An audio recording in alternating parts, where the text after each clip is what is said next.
Tengan muy buenas todos, soy Cristian Gabriel Soto Kendo y en este video les voy a explicar acerca del ejercicio billetes de la plataforma Bcrowd, el cual es el ejercicio 1018 como pueden verlo aquí, y vamos a hacer este problema de manera modularizada, es decir, vamos a separar los procesos en funciones para que la función principal directamente los invoque y realice sus procesos en las funciones que estén invocando. Y para ello vamos a leer el problema. En este problema tiene que leer un valor entero y calcular el menor número posible de billetes en que puede ser descompuesto. Los billetes posibles son 100, 50, 20, 10, 5, 2 y 1. Imprimir el valor leído y la lista de billetes. Es decir, la entrada contiene un valor entero n. N debe ser mayor que 0 y menor que 1.000.000. Imprimir el número leído y la cantidad mínima necesaria de billetes en lenguaje portugués como muestra el ejemplo. No olvides imprimir al final de línea luego de cada línea, de otra forma recibirás presentation error. Aquí podemos ver los ejemplos de entrada que están aquí con 576, 11.257 y 503. Veamos, analicemos con el 576 y dice, aquí imprime primero la salida, el billete que está ingresando, 576. Hay que tomar muy en cuenta eso, ya que podríamos confundirnos. Y luego aquí, miren, tiene la descomposición en billetes. Y aquí está, 5 billetes de 100. Un billete de 50, un billete de 20, 0 billetes de 10, un billete de 5, 0 billetes de 2 y un billete de 1. Este proceso va estrictamente matemáticamente, ya que si lo hacemos mentalmente podríamos pensar que podría hacer muchas descomposiciones.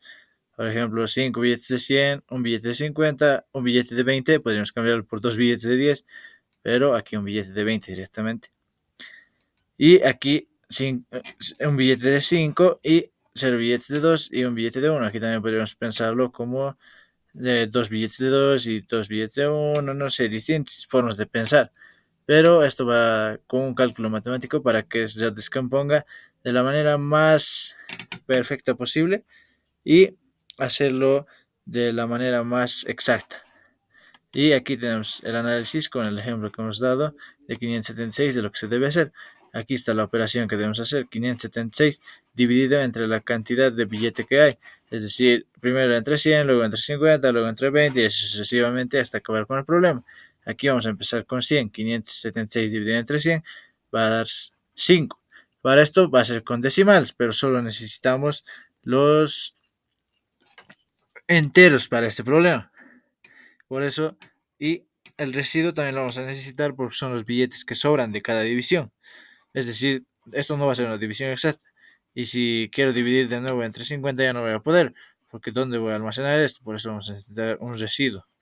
Por ello tengo la variable b o n, como dice en el problema, que va a representar mis billetes, y la variable r, que va a representar el residuo de cada división. Miren, aquí está el ejemplo. 576 dividido entre 100 va a dar 5, solo necesito la parte entera. Y de este mismo tenemos que hacer su residuo. El 576 módulo de 100 me va a botar el residuo que es 76 en esta parte. Así sucesivamente hasta llegar hasta 1. Entonces de 50 va a ser 76. Necesitamos el residuo ya también, porque si vuelvo a calcular 576 dividido entre 50 me va a dar 10. Y es lo que no quiero, porque miren, dice un billete de 50. Y si me bota 10 ya está mal el problema. Entonces necesito calcular el residuo. Entonces aquí era R. Solo en la primera parte se calcula con los billetes. Después todos van con el residuo, es decir, el valor de R, hasta el final, R. Entonces yo directamente ya lo he reemplazado aquí con los valores que se va a dar. Y 76 dividido entre 50 es 1. No es una división exacta, como ya he dicho, y por eso tenemos que obtener su residuo. Necesitamos cuántos billetes de ellos se puede hacer, y con el residuo podemos ver cuántos billetes te sobran de la división que has hecho. Y aquí está. 76 módulo de 50 va a sobrar 26 billetes. Ahora con 20, 26 dividido entre 20, 1 igual, porque no es una división exacta. Y 26 módulo de 20 va a dar 6. Ahora 10, 6 dividido entre 10 es 0. ¿Por qué? Es 0 punto tantos, pero solo necesito la parte entera, por eso 0. Y como aquí dice, 0 billetes de 10. Y aquí está, 0. Y 6 módulo de 10 va a seguir siendo 6, porque al ser 0 va a seguir sobrando 6, es decir, aquí, a ver, lo escribo, va a ser 6 dividido entre 10, 0. 0 por 10, 0. Al 6, 6. Es decir, esto nos queda como un residuo. Y, de nuevo, en 5. 6 dividido entre 5 va a ser 1. 1 punto tantos, pero la división no es exacta, porque la división no es exacta. Y entonces, esos puntos flotantes no vamos a necesitar, solo necesitamos el entero. Entonces volvemos. 6 módulo de 5 va a ser igual a 1, porque el residuo va a ser 1. Aquí está. 6 dividido entre 5. 1. 1 por 5, 5. Al 6, 1. Y ahí está. Y me queda 1. Entonces 1 dividido entre 2, 0.5. Entonces, como solo necesito la parte entera, solo 0. Y 1 módulo entre 2 va a ser 1. Porque pasa el mismo caso que este. Y el 1 directamente va a valer R. Porque ya no necesitamos un proceso que vuelva a calcular cuántos billetes de 1 hay. Porque ya es la menor parte descompuesta ya el 1. Es decir, que 1 puede ser tomado igual que R. Y aquí está exactamente tal y como está en el ejemplo de salida y este es el análisis que podemos hacer del problema. Ahora vamos a CodeBlock a codificarlo. Como os había dicho, vamos a hacerlo de manera modularizada, así que vamos a ver cómo se realiza este problema. Vamos a incluir nuestra librería IOStream y vamos a hacer nuestra estructura básica de C++. Y listo, ya lo tenemos. Y aquí vamos a empezar con nuestras dos funciones, las cuales van a salir de la función principal y van a ser una entera de división, una función entera de división. Y vamos a necesitar dos valores a dividir. ¿Por qué? Porque como hemos visto en el problema, dividimos ya sea los billetes o el residuo por un valor determinado, por una constante. Ahorita vamos a ver cómo lo podemos hacer esto, ya que aquí no podemos ponerle constante, sino va a servir solo para un caso, pero vamos a ver cómo vamos a poder hacer esto con todos los valores. Entonces en aquí va a ser, vamos a declarar otra variable entera que va a ser división representada por la D, y D va a ser igual a dividido entre B. Y esta función debe retornarme el valor de la división para que yo pueda después almacenarla en mi variable principal o en mi función principal, mejor dicho, para que pueda imprimirlo, ya que esta función no puede imprimirlo directamente, ya que solo sería para un caso si lo hago la impresión aquí. Si digamos, ya no le pondría return D y pondría una salida directamente con el CEUT, esta función solo serviría para este caso, ya que, como hemos visto, en el problema se deben devolver a varias impresiones de billetes y sus valores. Y es decir, si yo le pondría aquí tal cantidad de billetes de 100, entonces solo va a imprimir tal cantidad de billetes de 100 y ya no va a imprimir las demás cantidades de billetes. Para ello, entonces lo dejo así, que me retorne el valor de la división. Y además esto puede ser después utilizado en otros procesos de división, no solamente en procesos de los billetes, sino también en procesos de división de entre dos números. Entonces vuelvo a hacer otra función para mi residuo, ya que como hemos visto en el análisis necesitamos una división y un residuo. Entonces para esto van a estar igual 2, ya que el módulo o el residuo es simplemente una división, solo que en vez de devolverte el cociente te devuelve el residuo. Entonces, int b. En aquí las variables no importan tanto, ya que se va a hacer simplemente el cálculo de las variables que nosotros le mandemos. Entonces, residuo, y residuo va a ser igual a módulo de b. Y esto también tiene que retornarme el valor de r. Y ya lo tengo. Esos serían básicamente mis dos funciones. Y vamos a hacer la función principal. Int main y... Vamos. Como dice el problema, vamos a necesitar variables, una variable que va a ser billetes, yo lo voy a tomar como B. Y vamos a necesitar también, como ya les había dicho, aquí yo no puedo poner directamente 100, digamos así. Entonces, solo me serviría para un caso. Entonces, para que me funcione para todos los casos, yo voy a declarar directamente constantes, que va a ser el 100 representado por la C, va a ser igual a 100. El 50 CI, que va a ser igual a 50. El valor de 20, que va a ser representado por B, va a ser igual a 20.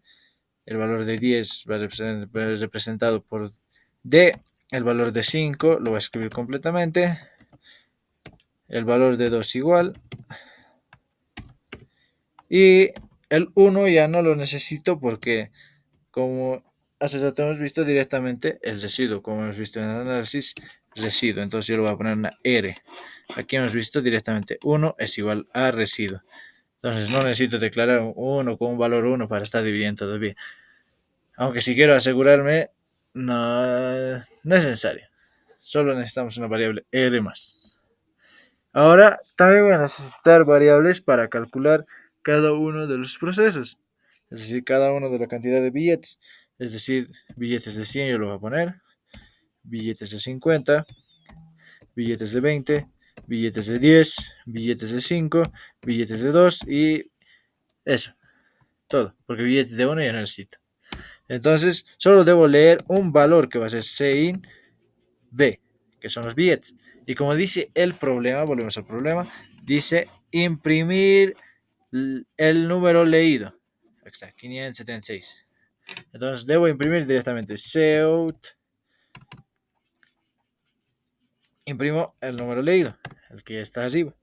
Y final de línea o fin de línea. Para que no me presente error. Presentation error. Luego final de línea. Está listo. Seguimos. Y ya puedo empezar a calcular lo que necesito. Entonces voy a calcular primero los billetes de 100. Entonces para ello necesito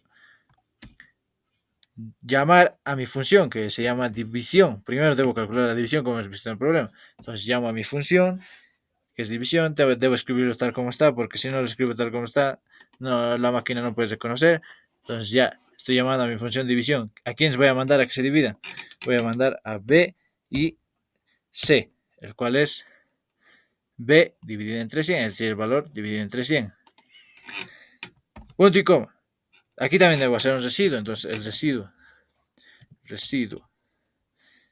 Y eso sería llamar a mi función, lo voy a almacenar en R igual al residuo, y a quiénes voy a mandar igual a B, C, B módulo de 100.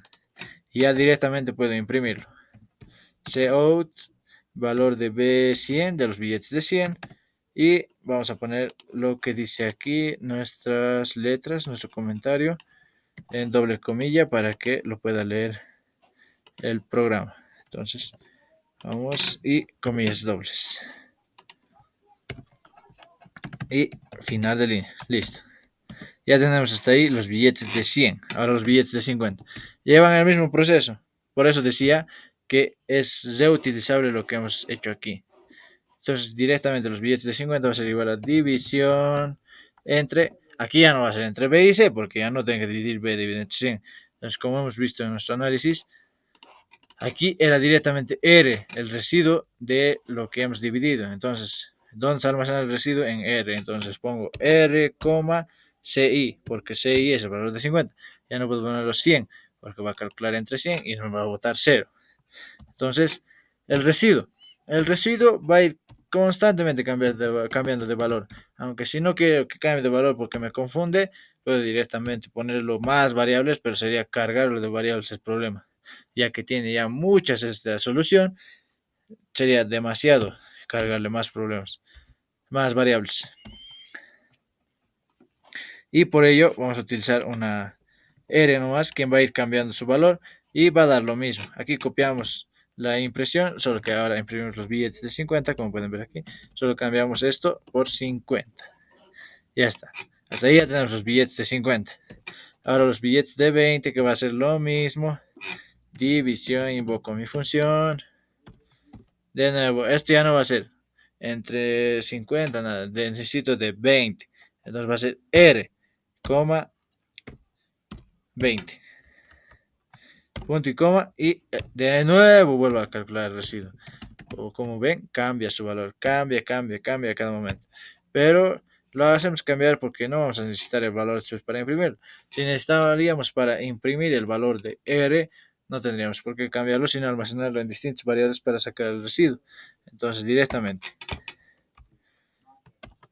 punto y coma y de nuevo vuelvo a imprimir lo que ya tengo. Billetes de 20 y notas de 20. Y seguimos. Billetes de 10. Va a ser igual de nuevo mi función división y R ya también entre la variable que nos declaró que es 10, que está almacenado en 10. Residuo igual a residuo y R,10. Y vuelvo a imprimir lo que ya tengo. Esto pueden imprimirlo al final, pero directamente yo lo estoy imprimiendo así porque es para mí un poco más fácil directamente resolver, imprimir, resolver, imprimir. Entonces vamos, seguimos con los billetes de 5. Lo mismo, seguimos aplicando la misma lógica que, como ya han visto, la función se va a ir reutilizando 4 veces hasta ahora. Y así hasta terminar con el proceso. En esta parte debemos tener cuidado, como ya dije, de escribirlo de mala manera, ya que la computadora no va a reconocer lo que estás invocando o a la función que estás invocando. Entonces vamos a poner R y 5. Como les decía también, no importa tanto las variables que le pongamos aquí, porque al poner las variables que vamos a mandar directamente aquí lo reemplaza y hace su proceso. Y nos devuelve el valor que ya por algo le hemos puesto return de este valor es el que nos devuelve y nosotros lo almacenamos en esta, en la B20. Por ello hemos puesto esto. Sin esto el valor se perdería y no imprimiría nada. Entonces seguimos. Residuo R,5. Ya, y ya de nuevo puedo copiar lo que ya tengo, que son los billetes de 5 y sin notas de 5. Sigo, billetes de 2, que es prácticamente el último caso que debo hacer, ya que los billetes de 1 van a ser lo más descompuesto posible y el resultado llegaría a ser ceros y unos, no más allá, porque sería el último residuo entre 2, ya que números impares siempre van a dar 1 y números pares siempre van a dar 0. Por ello, los unos siempre van a ser unos o ceros, los billetes de ceros y unos. Y aquí R,2. Y el residuo R,2. Y imprimo con el cout y notas de 2. Y vuelvo a imprimir nomás ya porque ya no necesito hacer ningún proceso, ya he terminado. Y voy a imprimir directamente el residuo. Algunos dirán, ¿por qué el residuo? Porque el residuo ya es el último cálculo que se debería hacer, como hemos visto en el análisis. El 1, los billetes de 1 va a ser igual directamente al residuo. Y como el residuo ya tiene su último valor, es decir, ha ido cambiando, y aquí ha quedado con 1 o 0, como ya les he explicado. Si es número par va a quedar en 0 y si es número impar en 1, directamente va a imprimir ese valor. Y entonces pongo return 0,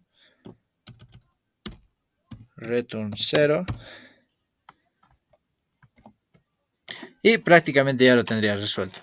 Miren, porque este proceso se ha hecho varias veces, hemos reutilizado estas variables, estas funciones, y han visto las variables, aunque cambien, va a seguir haciendo el proceso que le mandamos nosotros con las variables que nosotros le mandemos. Por ello, es una forma de resolverlo modularmente, ya que vemos que se puede reutilizar las funciones que hemos hecho arriba. Sin embargo, también se puede resolver con una función vacío, que debería ser la última alternativa que tengamos, ya que esta directamente va a llevar todo este proceso y la función principal solo va a tener la función de leer este número y almacenar o invocar el valor de la función de vacío, que sería el void. Pero para hacer más reutilizable este programa, hemos utilizado estas dos funciones que calculan la división y el residuo, que pueden ser utilizadas en programas más largos. Entonces hacemos compilar el programa y cero errores, no tenemos errores, y vamos, corremos el programa 576 y vamos a ir a compararlo con nuestras pruebas de Bcrowd. Y aquí lo tenemos, 576. 5 notas de 10, 5 notas de 100, 5 notas de 100, 5 notas de 100. Una nota de 50, una nota de 50. Una nota de 20, una nota de 20. 0 notas de 10, 0 notas de 10. Una nota de 5, una nota de 5. 0 notas de 2, 0 notas de 2. Una nota de 1 y una nota de 1. Como les he dicho, miren, el valor de 1 siempre va a ser 0 o 1. Incluso en las pruebas que tienen el mismo juez virtual o la misma plataforma. Entonces vamos a hacer, para asegurarnos, una prueba más. Entonces vamos a nuestro problema y ponemos el siguiente, que es 11.257, y ahí está. 112 billetes de 100, 112 notas de 100. Entonces está bien, una nota de 50, está bien, una nota de 50, 0 notas de 20, 0 notas de 10, 0 notas de 20 y 0 notas de 10, está bien, una nota de 5 y una nota de 2, una nota de 5 y una nota de 2, y 0 notas de 1. Entonces está bien el problema. Y aquí esta parte era importante, ya que muchos podemos cometer este error y nos va a presentar error en el juez virtual, y es imprimir el billete ahí abajo. Por eso se repite el número. Esta es la entrada y esta es la salida, como se puede ver aquí. Ahí está. Ahora, para terminar, vamos a enviar nuestro código al juez virtual, el cual va a hacer pruebas con miles de casos para ver si nuestro problema resuelve lo que nos pide. Entonces, control C y control V. Ahora sí, vamos, cruces, listo, verificar y accepted. Aquí nos puede presentar accepted, error en 5%, depende a lo que es programado, digamos. Un error que he visto muy común y es que la parte de la impresión de B, muchos se olvidan porque a veces directamente pareciera que solo es el número y por eso puede llegar a presentar un error, o por los L's, y ese sería problemas tal vez de error que puede presentar el programa, o tal vez si falla en algún cálculo, pero como en esta oportunidad hemos visto, no ha fallado y nos ha dado un accept. Este tipo de programación nos permite que estas funciones sean invocadas las veces que sean necesarias en otras. Digamos, yo tengo otra función donde voy a hacer un cálculo de una suma con una división entre dos números. Es decir, voy a sumar, digamos, tres números ya, y voy a hacer una división con dos números. Entonces puedo hacerlo directamente aquí, obtener el resultado, primero haciendo la suma, luego la división, y así podría obtener el resultado ingresándole, aunque con otras variables, pero esto lo va a reemplazar directamente y hacer la división. Por eso hemos tratado de hacer el programa de la manera más reutilizable posible. Y como hemos podido ver en el principio, nuestro análisis nos ha ayudado también a ver que era reutilizable la división como el módulo, para que podamos modularizar este programa y ver cómo se puede invocar las funciones y realizar el problema directamente sin estar haciendo el problema directamente en aquí, aunque sería tal vez más fácil resolverlo directamente, pero hemos podido ver que estas funciones pueden ser invocadas y pueden hacer su trabajo directamente. Y hemos visto también que R ha ido cambiando su valor. Esto nos hace ver cómo una variable puede ir cambiando su valor en el transcurso de un proceso, es decir, reemplazarse su valor con las operaciones que le damos. Y eso sería todo. Nos vemos en la próxima.